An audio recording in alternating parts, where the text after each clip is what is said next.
என்ன சகோதர சகோதரிகளே, காது வட்டம் தில்லித்தட்டை கண்டுபிடிச்சிட்டிங்களா? என்ன அவர் தூக்கத்தெல்லாம் கெடுத்துட்டேன் நான். நிறைய பேர் ராத்திரிலாம் பார்த்துருக்கீங்க போல இருக்குது. சரி, நானே சொல்லிடுறேன். காது வட்டம் அப்படிங்கிறது என்ன தெரியுமா? மந்தார இலை இருக்கு இல்லையா? இந்த மந்தார இலையில் சாப்பாட்டு இலையாக ரவுண்டாக தைப்பாங்க. அதை ஃபுல்லும் தைக்கிறதுக்கு முன்னால் அங்கங்கே ஒரு சின்ன ஈர்க்கு போட்டு குத்தி வைப்பாங்க. அதுக்கு பேர் தான் என்னது? காது வட்டம். சில்லுத்தட்டைங்கிறது என்ன தெரியுமா? ரெட்டாப்பழம் செய்வாள் தெரியுமா?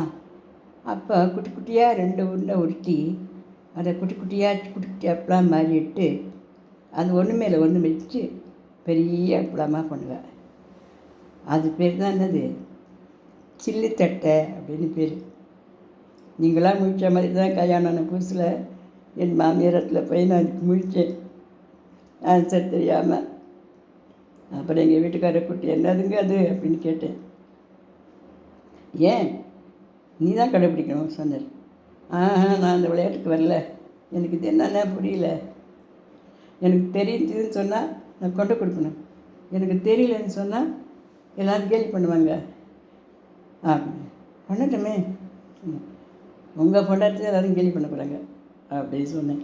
ஓ, அப்படி ஒரு உறவு இருக்கா அப்படின்னு நம்மகிட்ட சிரிச்சுக்கிட்டு அவர் இந்த பதிலாக இருக்க சொன்னார்.